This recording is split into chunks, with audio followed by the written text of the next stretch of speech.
In today's video, I am going to be breaking down Quentin Grimes and how he shoots the basketball. In my opinion, he is one of the better shooters in this year's NBA draft. So let's get down and let's check out how he shoots that ball. Okay, so the footage that we're using right here is the footage from an NBA draft combine. So let's get down and let's check out this shooting form. And why I'm using this is because, of course, there was not a ton of close-up footage and it was kind of blurry, and this, even though it's a small vertical screen, it seems to be pretty high quality video. So here what we see is a quick step back. What we do see is that, of course, he is looking towards the rim. This is a very important factor when it comes to your shot, and it is something that we should really strive to do. Once we fast forward through that video footage, what we want to see also is the fact that both of his heels are off the ground. This is extremely important. This is going to allow him to engage those calves, and that's going to be able to push him up into the air.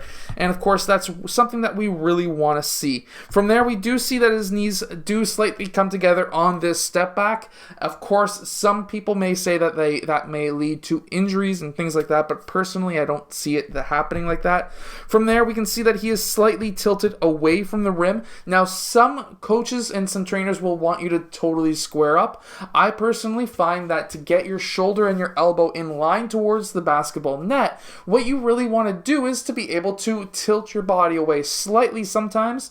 Of course, there are some players who can really get that elbow in, and kudos to them. I'm not one of them either.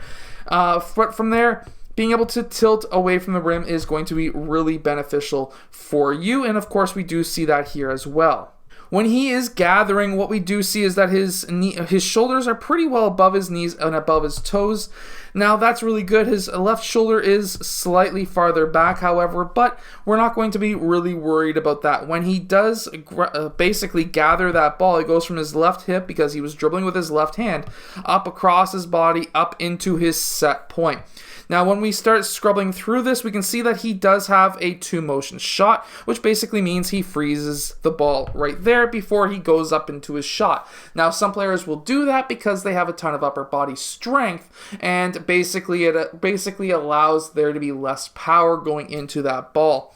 However, his set point seems to be roughly to the right side of his forehead, and we can see from this angle that his elbow and as well as his shoulder are in line with the basketball net, and that does create what I call that shooting triangle, which essentially has that ball over top of either your shoulder, elbow, or upper arm, and then of course you have your elbow and shoulder towards that rim, and that creates that shooting triangle. From there, when he goes to release that ball, we can see that the ball is up to his fingertips, and he does have a thumb flick. Now, something that is quite interesting about his shot is the fact that when he releases this ball, we can see that that thumb flick does release before the ball itself.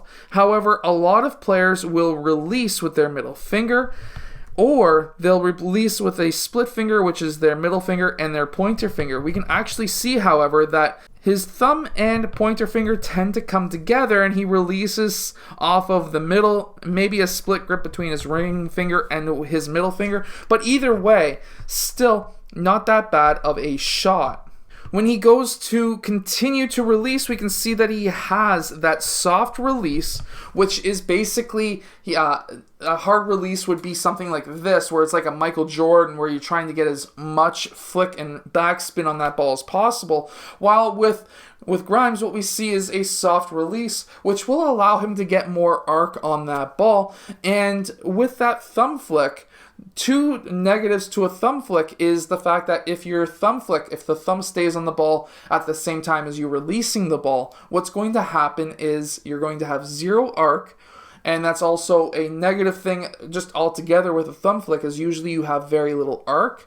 But also what's going to happen is it can take away all of the backwards rotation, all the backwards spin on the ball. Well, if we look at the ball here, we can see well, it goes off the screen here. We can see it on this clip that there is a backspin on that ball. So we should not be worried about the backspin with Grimes. He clearly doesn't have that issue with the thumb flick. Something else that some players will really struggle with is having arc. Clearly he has arc on this shot. It goes way off camera.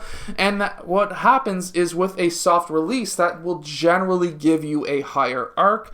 Also, we can see from this clip here that we were looking at earlier that he actually finishes with his elbow above his forehead. That's also going to give him more arc on his shot as well.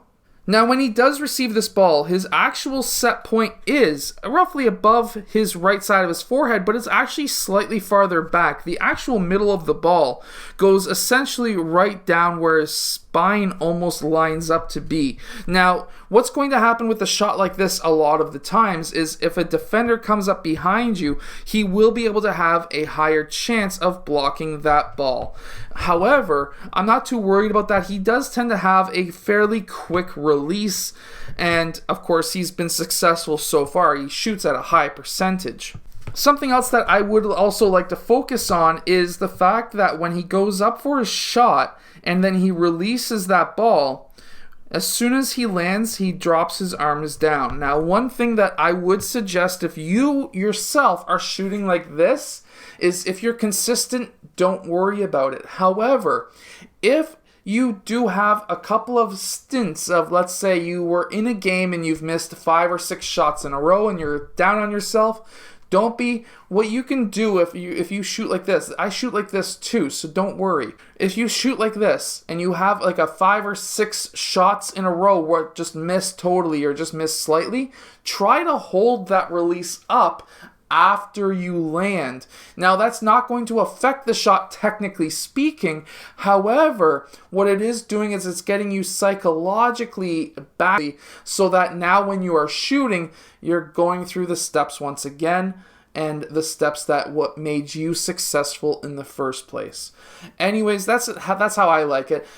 Basically, you want to keep your follow through at least until you land anyways, mainly because when you're looking at your shot or when you see your shot, if you pull back too early, you'll see that it does affect your shot. So keep it up there until at least you land, but if you are struggling, just keep it up there for a little bit longer, for like a second or so, and believe me, it does somehow work.